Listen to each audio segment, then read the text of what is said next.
Welcome back to another episode of Better Than I Found It, the podcast all things college golf. You're listening to Mike McGraw, the men's golf coach at Baylor University. I have something a little different for you today, as my guests are two former Oklahoma State golfers that I coached, Mikkel Miller and Mark Johnson. Now, neither had a very successful professional career, and neither of them actually competes today. Both, however, are perfect examples of why we coaches coach. Both are also evidence of how the coach and player relationship doesn't necessarily have to end at graduation. In some respects, that relationship is only beginning at that point.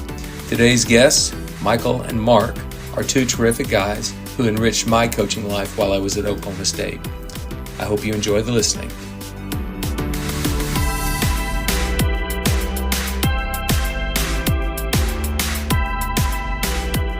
All right, Better Than I Found It listeners, let's give a very special welcome to two of my former Oklahoma State golfers, Mikkel Miller and Mark Johnson. Guys, really thankful you agreed to appear on Better Than I Found It. It's been a long time coming. I don't know how I talked you into it, but thanks for being here. Thanks for having us. Anytime, Coach. That first guy to talk was Mikkel. The second guy was Mark. To keep this running smoothly, I don't usually do two interviews at once. I'll say Mikkel or I'll say Mark. We'll get this thing ironed out so well here in a minute. What do you think, guys? Mark? Absolutely. Okay. All right. Well, guys, obviously we don't get to see each other very often. I saw you at Southern Hills in April, which we'll talk about in just a bit. And I think the time before that was literally Morgan Hoffman's fundraising tournament in New Jersey before COVID. Yeah. So we don't get to see each other very often, and life happens, and you've got kids and different things things change. But I really think that one of the great pleasures any coach has is not just the titles you win as you go or the successes you have as a team or individually, but it's just seeing where their careers go, where their life goes. There's baby announcements, wedding invitations, life takes place. It's all happening. And that's really what we're going to reminisce, obviously, about some great times at Oklahoma State. But I also want to find out, and I want my people to find out why I think it's so great to be a coach. It's not just the 4 years we're together. It's the next 30 or 40 after that. So beyond graduation. All right, we're going to begin with the recruiting process because both of you got to Oklahoma State in very different ways, if you will. And both of you had some interesting things that I want to talk about. Mark, you'd become good friends with Kevin Tway through competition and playing in tournaments. He had already given me his verbal commitment, and I'd obviously seen you at various tournaments in Oklahoma because I won high school tournaments. I also know Texas Tech was heavily recruiting you. I mean, like they wanted you badly. What do you remember about that time leading up to actually visiting, to taking that visit, which we're going to talk about in a minute? What do you remember about that whole recruiting process? Yeah, I mean, so Texas Tech was one of my top ones. And I remember going down there with my dad, and we flew into Lubbock, and we had, it was Will Griffin? Will Griffin. Great guy. He was my host, and we went out that night. We had a great time. Then the next day, we were supposed to play golf. Well, we go out there, and the wind is blowing so hard. They basically shut down the entire course. So I never even got to play the Rawls course. And I remember talking to my dad on the way back, and I was like, I don't know if I can go here. I mean, if the wind blows like this all the time, there's no chance I'm going to do any good. So we got back from Lubbock, and yeah, as you know, my dad's a big OU guy. We had Reagan come and do a house visit. That didn't go quite as smooth as what my parents would have liked.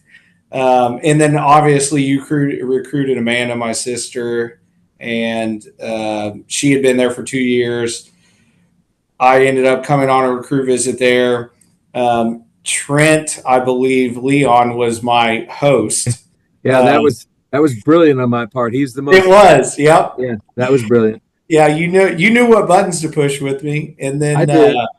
And then I think I went out the next day and played with Jonathan Moore and maybe it was Posey, and I played really good that day, like on the front nine. And I think kind of, it just felt like home. Obviously, it was really close to school. Kevin was going there. I'd known Kevin forever and Bob. And my sister was already there. And then I met Trent, and a lot of guys on the team. And it just felt right for me. Well, I remember both Ryan Posey and Jonathan Moore both told me they thought you'd be a great addition to our team. But I wanted to make sure that weekend my goal was to try to challenge you. My goal was to try to keep this from being a slam dunk rubber stamp deal. And I did something I don't ever do on a recruiting visit. I sat you down in my office at one point, and you're going to remember it better than I, but I do remember trying to discourage you. It's like, this is going to be hard. We've got great players here. I don't know if you'll ever play here. Do you remember those conversations? Oh yeah, absolutely. No, and it kind of made me want to go there more, right? So, it a little bit pissed me off, and I ended up having my best summer of my career right after that.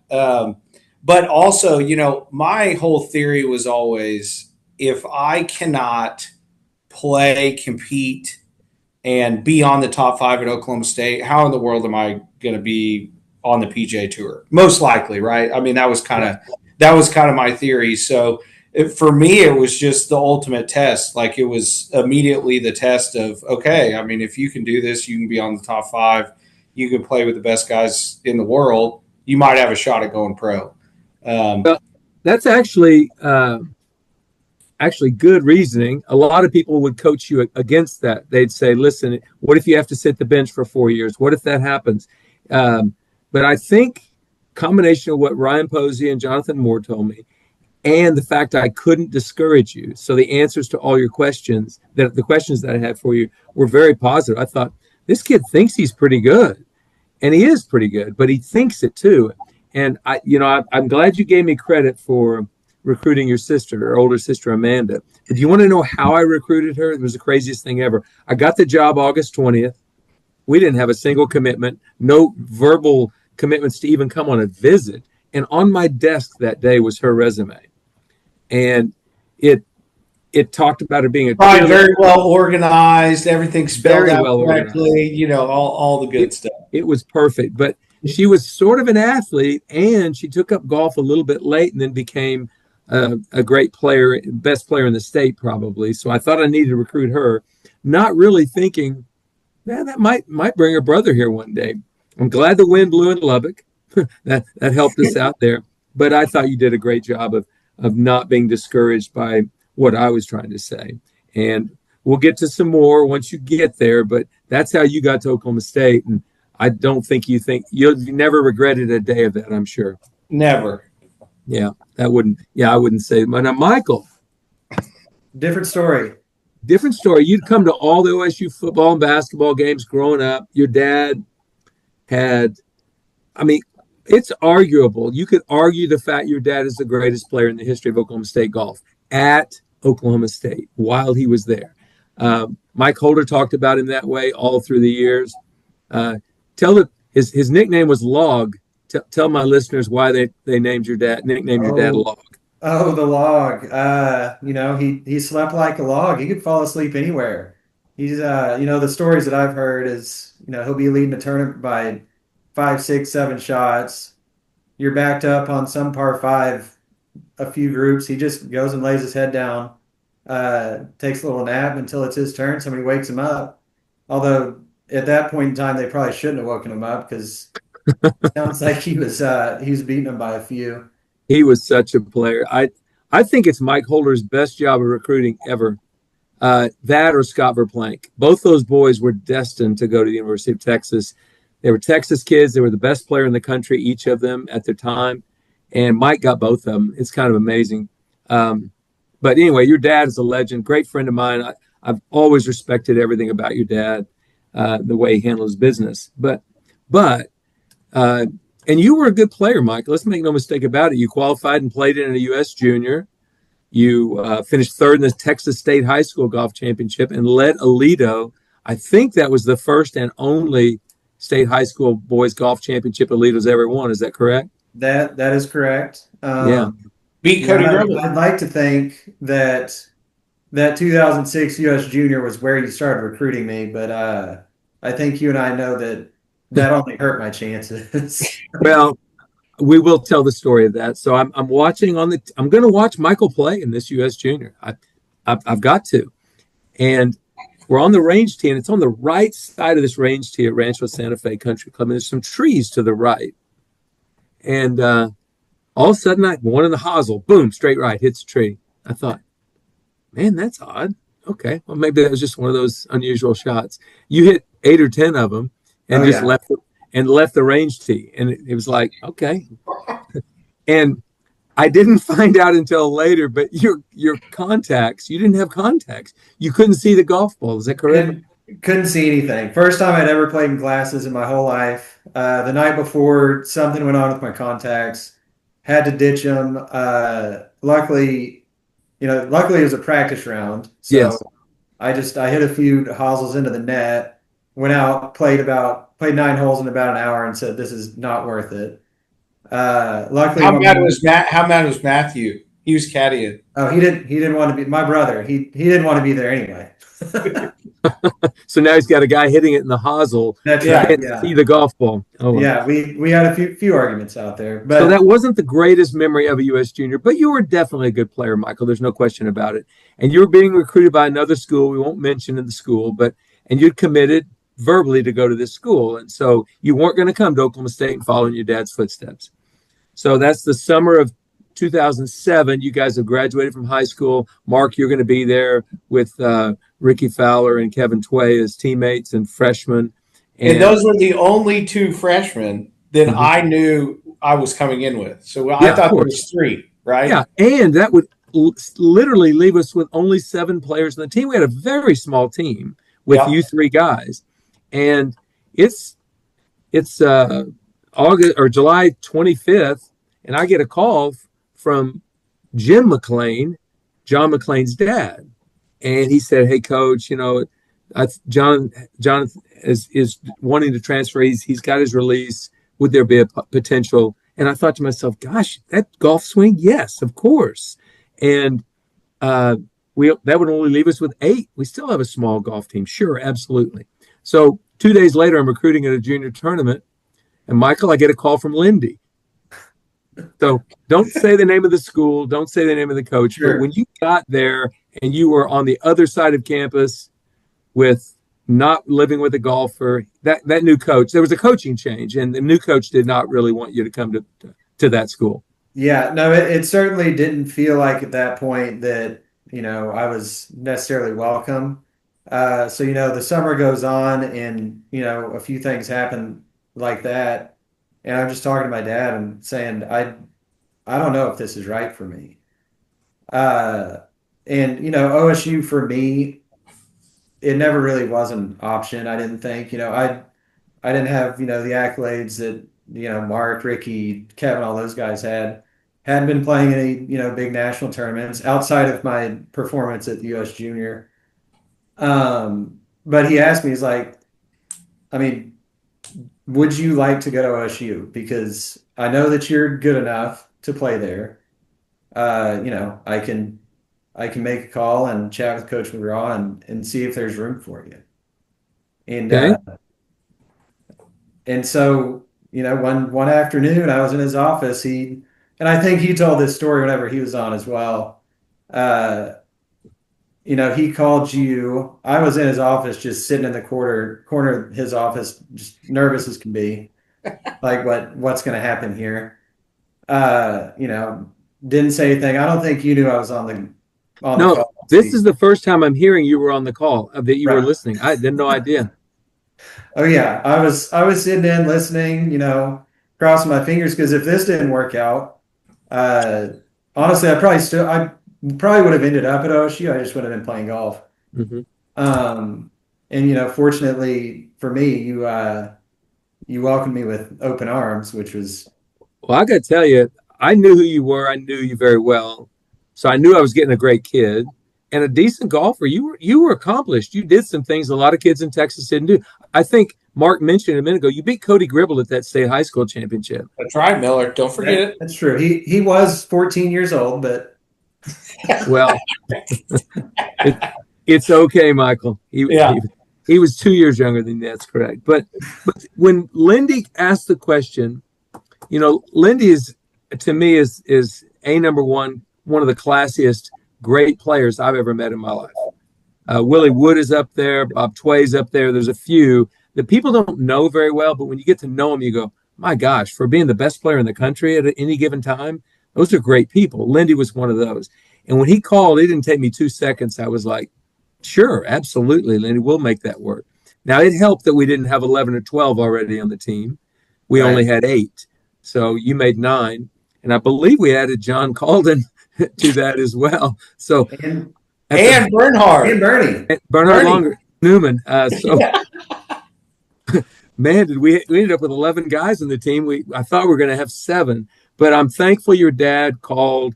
And to this day, I didn't know you were on that call. So thank you for letting me know that. But yeah, and I will say, to add to that, whenever he was on, I do recall you saying that was the best decision you've ever made. So you can't take that back now. I said that. Oh, yeah. Wow. Okay, I can't take that back. Over Ricky, Peter, Morgan, Mark. Yep. I agree. Yeah. Honestly, Michael, we're going to talk in a minute. You provided a lot more to that golf team than you'll ever know. And I think that's why you got that letter that I wrote you that last day up there in your office. Yeah. But Mark, I want to jump back to regionals of your senior year. So this is a few months earlier than when Michael and I were just talking. I believe your regional was at Ponca City at Lou Wentz Golf Course. And Kevin, who I was Ponca City Country Club. Oh, it was a Ponca City Country Club. Okay. All right. Yeah. Wow. Okay. And then Kevin, he was playing at Midwest City John Conrad Golf Course. So you guys are both competing for your team. You are Jinx High School. He was Eben North High School. And you're going to meet each other the next week at State. And so tell me the story of how you guys came to know what you did that day at regionals, because I think it's pretty funny. Yeah. We get back in the short bus, going back to Tulsa, and he either texted me or called me. I can't remember which one. And he said something like, what do you think about, 131 or something like that? And I was like, yeah, man, that's really good. I said, well, I just shot 129. He was like, no, you didn't. And I was like, yeah, I did. I shot 62, 67. And so I clipped him by, I don't know, two or four or something like that, and he was pissed. Now, I will say he ended up getting the last laugh because he just smoked me in State. But that's all right. Well, and interestingly enough, the next week he was calling to brag on his great 63 at John Conrad when that's in fact you had shot 62 in Ponca City. But that was a course record, Coach. That was a course record. I never shot that. Lowest I ever shot there was 64. So you got me. Oh, okay. Yeah, you got me. But the next week, the State was at your home course, Oaks Country Club. Yeah. And you would have thought you'd have just whipped Kevin Tway that week, but he was a pretty good player. It turns out he averaged 67.2 his senior year in high school. Yeah, he got the last laugh on me there. And I think it was our freshman year of high school. Kevin was still playing a bunch of basketball, and I think I finished like third my freshman year. And then another guy on our team, Ty Sanders, won. And then we ended up winning the state championship. And so that got us 6 state championships in a row. Mm-hmm. And then our sophomore year going forward, Eben North won. I think they won like 8 or something crazy. Well, your sophomore year, to be fair, Kevin was a sophomore as well for Eben North, and they had Robert Streb as a senior. He went on to win 3 times on the PGA Tour. So they had Streb, Kevin, Will Kropp as a freshman, Cameron Myers, Ben Klaus, I mean, you go down the list. I mean, they were just pumping out D1 golfers out of that oak tree. They were, but he got you at state, so we'll move on from that. So let's get on to the OSU times. You both got there a little bit differently, but I'm going to read off the names of just a few of your teammates, okay? Ricky Fowler, he went on to be a pretty good player. Kevin Tway, he's won on the PGA Tour. Morgan Hoffman, great player. Peter Uihlein, U.S. Amateur champion, and he's won in professional golf. Sean Einhaus, who was, I mean, we all know Sean is one of the great human beings that's ever lived. He's unbelievable. John McClain, John Calden, interesting guy. I love John. One of the hardest working guys, maybe the hardest working in the Green Beret. Green Beret. Yeah, he's a Green Beret. He still is. He's an amazing guy. Yeah. Kevin Doherty was in contention today to win on the Korn Ferry Tour. Taylor Gooch has won on the Korn Ferry, the PGA Tour, and 4 times on the Live, and he was in contention to win today. Ian Davis played the Korn Ferry Tour several years, and Trent Leon was a third-team All-American. That's just a few people that were there during your years. Talk about that. Let's talk about some memories. Jump in there, either one of you. I know I have a lot of great memories, but what made that time so special for each one of you? Yeah, I'll kick it off with one that I remember. We get there freshman year, and I'd played with Ricky a lot in junior golf. Same thing with Kevin, but we were either qualifying or we were just playing. We were playing the front 9 at Karsten. The wind was blowing 40. It was cold, and we're on hole 7, par 3, and there's nowhere to hit it right. There's nowhere to hit it left. You can't go long. And so I remember sitting on the tee like, I mean, where do I hit this? I have nowhere to hit this. And, of course, maybe I'm thinking some more negative thoughts than what I'm telling you guys right now. But Ricky stands up there and with a 2-iron, and he hits it like head high right at the pin to like 3 or 4 feet. And I just remember thinking to myself, I don't have that shot in the bag. No, I agree. You didn't have that shot. Yeah, I didn't. I had a high flare slide right with flipping my hands, but I mean, it never left the flag. It was head high the whole time, and honestly, that was like my first moment with Ricky when I was like, this guy's different. Like that. I mean, hitting those shots like that. Like, I could sit there all day, and I couldn't hit one like that. Yeah. Well, you mentioned that. He grew up in Southern California in that perfect weather, Marietta, California. Probably had wind a couple of days a year max, not really much. And when that was the thing that surprised me the most during his 2 years at Oklahoma State was wind didn't bother him at all. It didn't even affect him one bit. By the way, he finished 6th today on the PGA Tour. He still plays a lot of good golf that people don't even notice. Pretty good player. But that shot kind of shocked you, didn't it? Oh, yeah. That was one. I mean, I second that.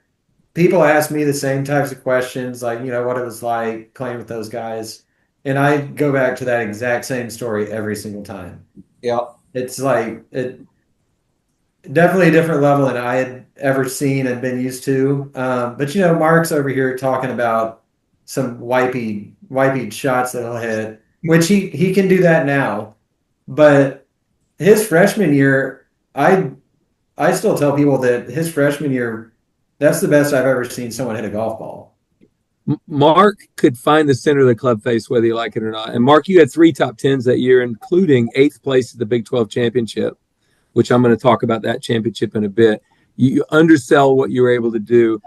Sadly, I kind of out-recruited you is what ended up happening, especially with that next class was so good. Did. I think it was in our sophomore year. It was either sophomore or junior year. We had 3 or 4 guys on the Walker Cup. 3. And at one time we had 3 guys ranked in the top 5 in the world amateur golf ranking and 3 guys ranked in the top 5 in college rankings. So I can tell you where I stood at the 6th spot. It was a lonely spot. For many years. You played your entire freshman year. And before we move on from that and talk about some other stories, I will say a story that, Michael, I want to apologize publicly in front of God and everybody. So it's the first qualifying. Oh, Ricky God. had missed the first tournament because of the Walker Cup. So I was making Ricky Fowler qualify. What a stupid idiot. Absurd.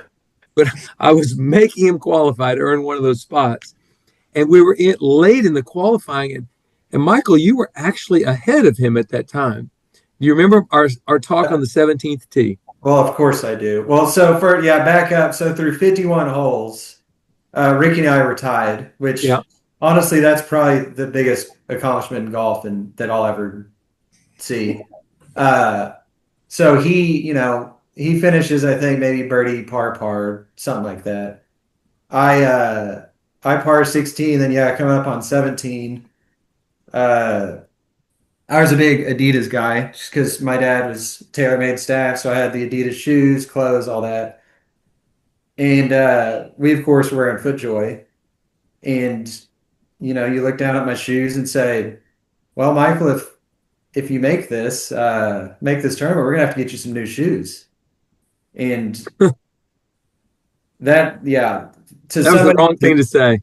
Somebody who's a mental head case like myself, that is definitely not the right thing to say. Right.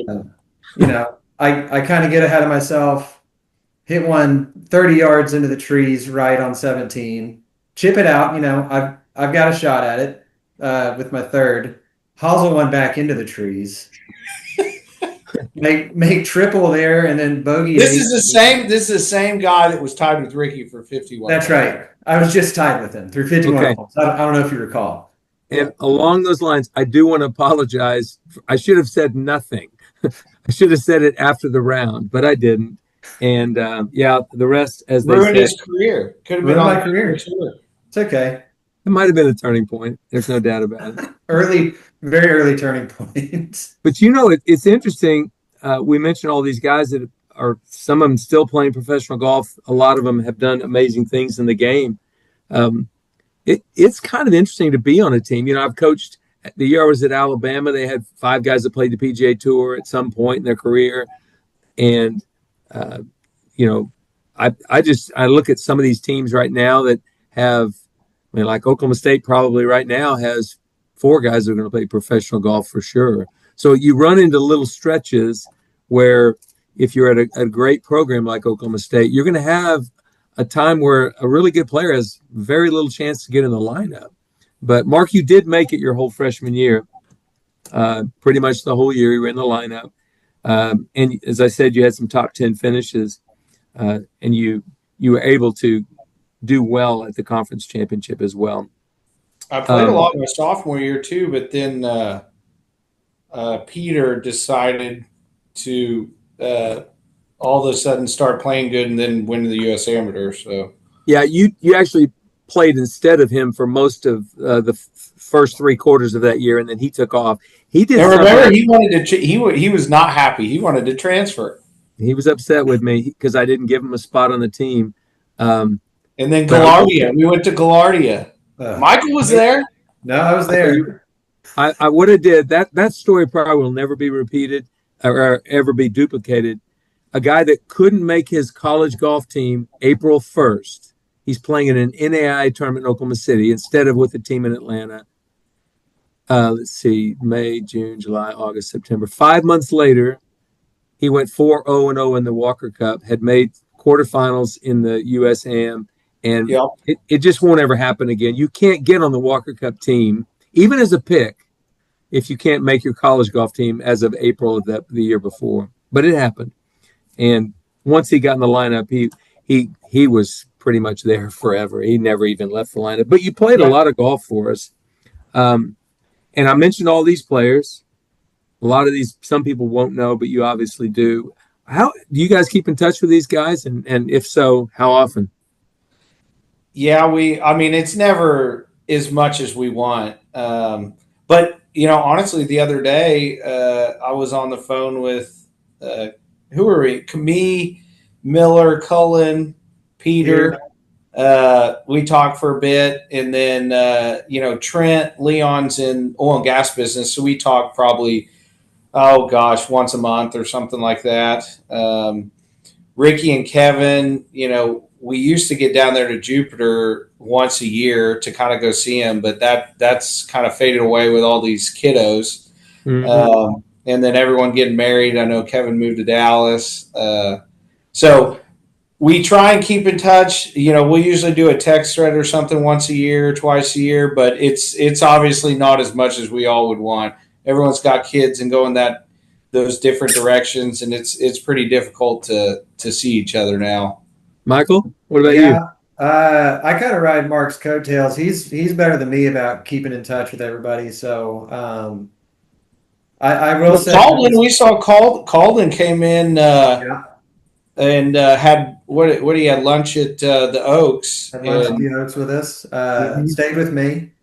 Yep. Drew came in last fall for his birthday. Stayed with me.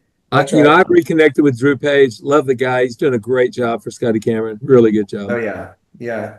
He's done a great job. He's a good one. But I also, I still track some locations on some guys. So I could tell you where Kevin is right now if you'd like. I talked to Kevin this week. He's nursing that surgery that he's had, but he said he's going to be back and better than ever. Is what he told me. That's right. He needs to be on the chipping green. Exactly. Yep. Hey, before we leave the golf scene, Michael, should we talk about the dinger donger? Is that G-rated? Is that okay? This is a family podcast here. Well, if scores over a certain G-rated, 91, coach. 91. He swears it was 90. We still have no evidence. If somebody can find it on the internet, I'm sure it's in the media. Michael Miller, I don't know what year. The Linger Longer. Was it Georgia Tech or Georgia's tournament? It was at Reynolds. Was it Reynolds Plantation? Yeah, I think that Kennesaw State and Mercer host it, and Georgia goes every year. But yeah, I remember, Michael, because I took you over to see the TaylorMade people at their fitting center. Yeah, yes. Sean Einhaus broke my driver the 2 days before he went there. Yep, at the Oaks, right? At the Oaks. Yep. Well, I just know when we got back from there, I was sitting on the range with Drew. Brad Gale was a recruit at the time. And all I said to Drew was, man, I wish Brad Gale was here so I could punch him in the face. Oh, no, that's not nice. He knows the story. He's okay with it. Brad's okay with the story? I think so. Yeah. But Coach, after he shot 91, we were all like, Miller, what happened out there? And we were kind of giving him hell. And my mom was like, you guys get back up. He had a terrible day. He just needs a hug. So my mom went over there and gave him a hug. That's what mamas are for, to make kids feel better, right? That's right. And I bet your coach, Mike McGraw, didn't give you a hug, did he? No. No, I got relegated to not many 91s get hugs. No, God, no. No. All right, well, it's good to hear that you guys still keep in touch with those guys. I do as well by text message, and I've reached out to Peter recently a couple of times to get him to get on this podcast, so maybe you guys can help me. Peter, shout out to you. Got to get on this podcast. He's doing it. We'll give him that. You make sure he calls me. I got to have that happen. In one word, each of you, one word. You've got one word to describe the team culture at OSU during your 4 years. One word. Miller. Close for me. Yeah, same. Close. Special. It was. I think when you're in the moment, especially the older you get, you start having kids. You kind of you look back and you realize how special of a moment it was, but you're totally taking it for granted, because all you care about is, making top 5 and playing good golf, and you're beating yourself up. And then, nowadays you look back, you're like, man, I almost wish I would have tried to enjoy it a little more, because it was so special. Everyone was so close. We just had a great team. I think it was our sophomore year, Miller, maybe junior year. Me and Michael had every single class together. Oh, wow. We would go to workouts. We would go from workouts immediately to class. Mark would make me a breakfast sandwich. That's right. I would make breakfast. We'd always go to class together. Then we would. I think we were one of the last ones out, So we always rode together to Karsten. And then you'd go, you'd eat. So literally from like 5:30 in the morning all the way till, call it 10 o'clock at night, you were spending every second together, which was awesome. I mean, looking back, you're like, that's pretty unbelievable to do. Well, that's great. I'm glad you guys thought you were close. I know you were close. I tried not to micromanage your personal lives, so I let you guys be kids and college kids and that type of thing.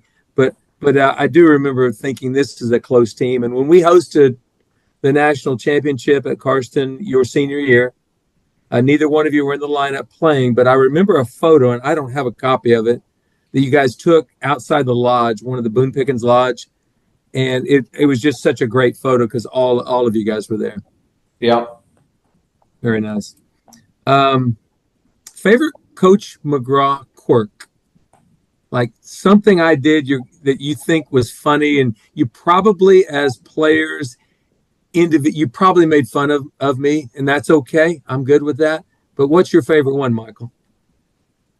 I mean, the phone number deal is pretty incredible, honestly. I'm not going to ask you to repeat anybody's phone number right now, but Chad Kessler, 405-348-6980. He graduated from Edmond High School in 1987. Is that a home phone? That is the home phone. There were no cell phones in 1987. Come on, Michael. Well, I didn't know if you'd kept up with cell phones throughout the years with them too. Yeah, that trick's pretty good. Your music is also very good. Yeah. Do you not remember me winning? It was we were at, gosh, where were we? Not Olympia Fields, somewhere up north, and you said, whoever can name this song that was on the radio gets like another hat or something like that. Yeah. Do you remember what I said? Get it? Did you get it? Electric Light Orchestra. Oh, how did you get that on now? I remember that. Nobody knew ELO. Nobody. You were so shocked. I was You shocked. were almost a little bit kind of mad because you loved stumping people, and I got you on that one. You did get me on that one. I guess I gave you an extra hat, didn't I? Yeah, and you also sleep like this. Oh, yeah, that's right. I do sleep on my back. I still sleep that way. I can't sleep on either shoulder, and I can't sleep on my stomach. So it's on my back with my arms folded over my chest. And it's perfect because if I ever die in my sleep, they just put the body right into a casket. It's ready to go. So ready. Very prepared. You've always been prepared, Coach. I'm very prepared. Okay. All right. Let's move on to another subject. In my opinion, and I'm allowed because I was the head coach, you two guys were the most popular and well-liked players in the team during that 4-year stretch. I really feel like people thought that about you on the team. I think guys outside the program thought that very same thing. You always brought positive energy, fun energy. Michael, you directly, I always considered you glue. Now, you never did play the kind of golf that would have gotten you in the top 5.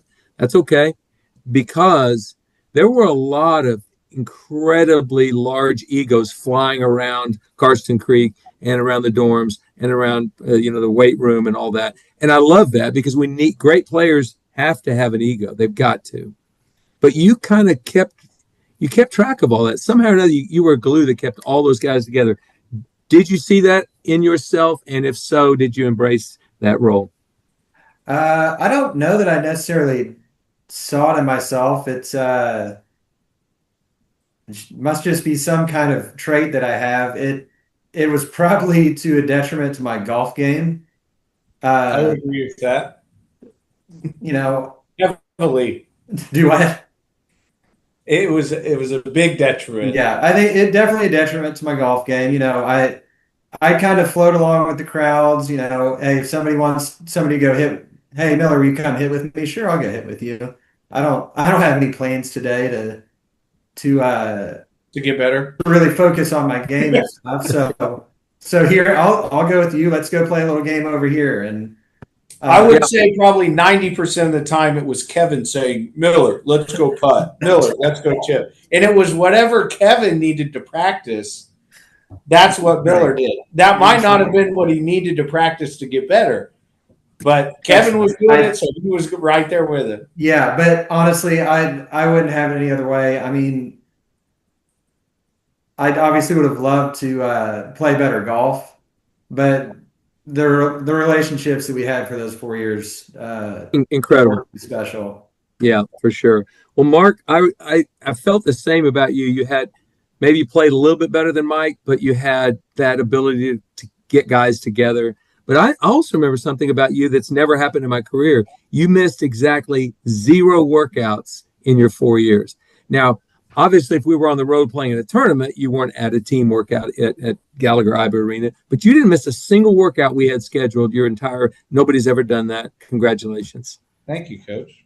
That's impressive because that means you got up every morning ready to go.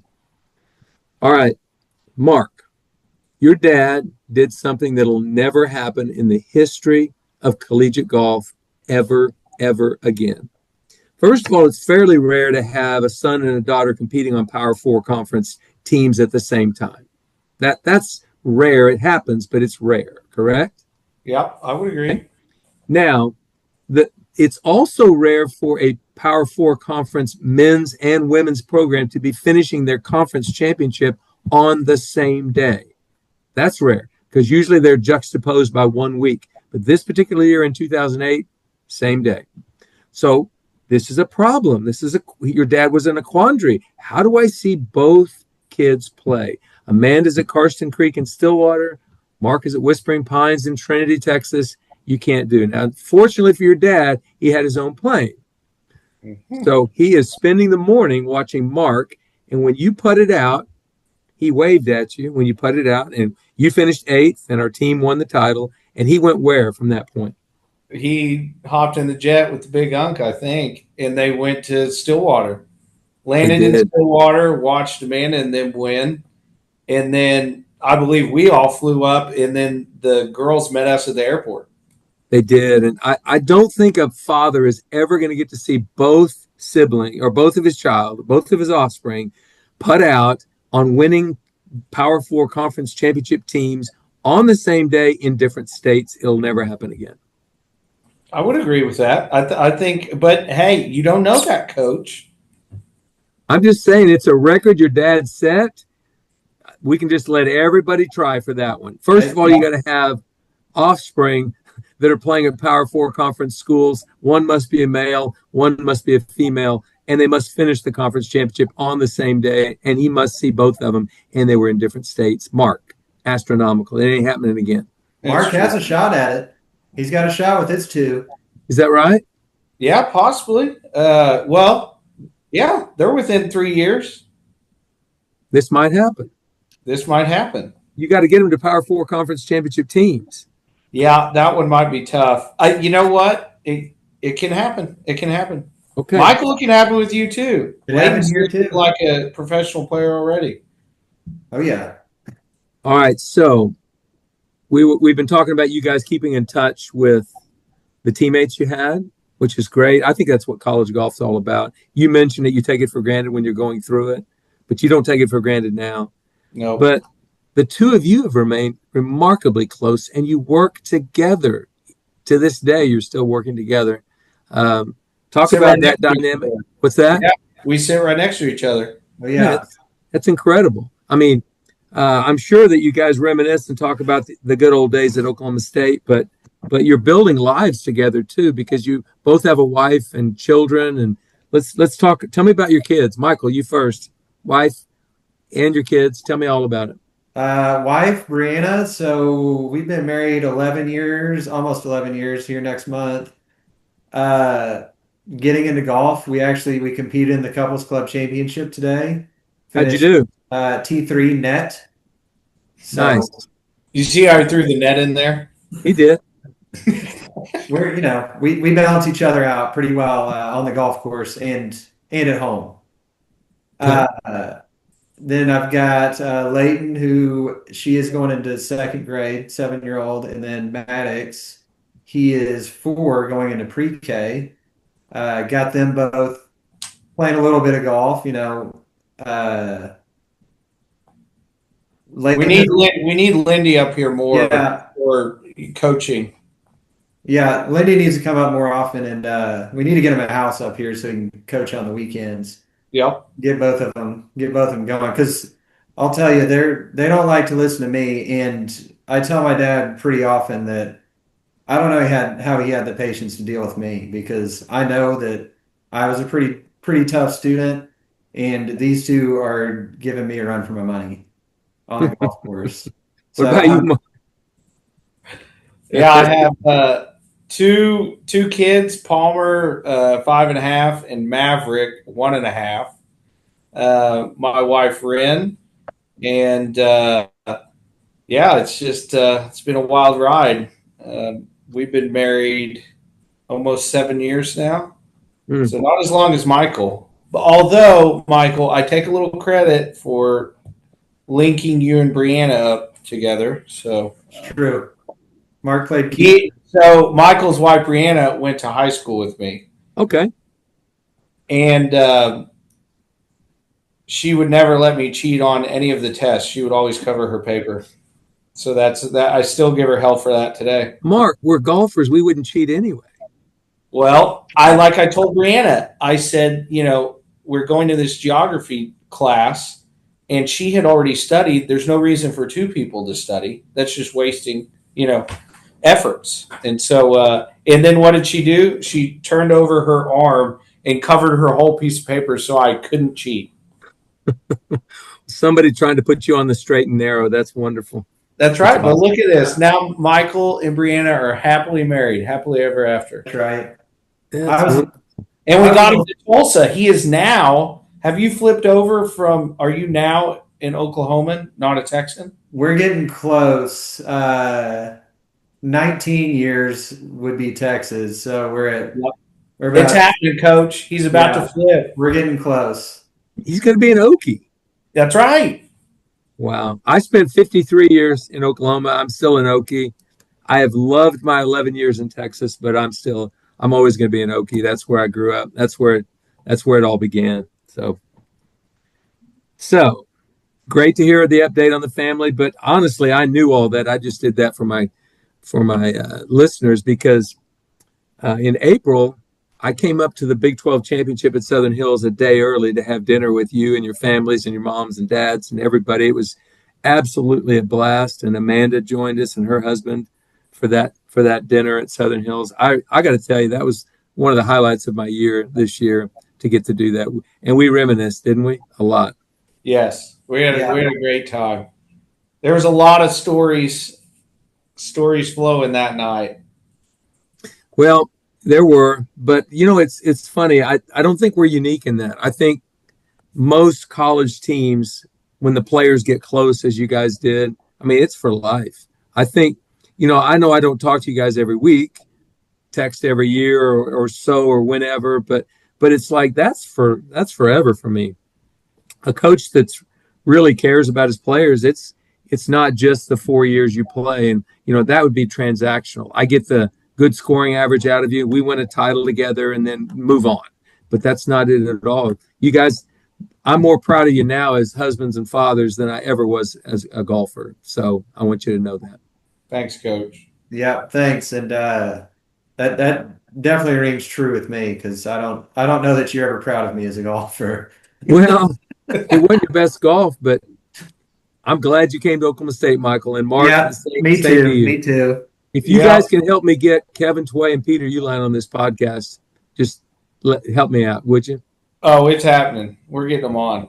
Has Ricky been on yet? Ricky was on, 2 years ago, 3 years ago. I can't remember. I'm exactly 5 years. You guys are the 263rd episode or 264th straight Monday. Yeah. So, it only took us 263 to get on here, Michael. Well, I've been really trying to I've been trying to prepare for you guys. So right, yeah, no, I appreciate that. Yeah, ours was so important. It took 263 to get here. I think so. Michael, congratulations on your third place in the couples scramble net division. That is really a great finish. It's a big deal for the household. We're pretty excited. All right, well, guys, this has been a blast to reminisce and just kind of, I guess, give credence to what I've always believed, and that is that college golf experience is special. It is at every school, but you guys made it really special at Oklahoma State. So thanks so much.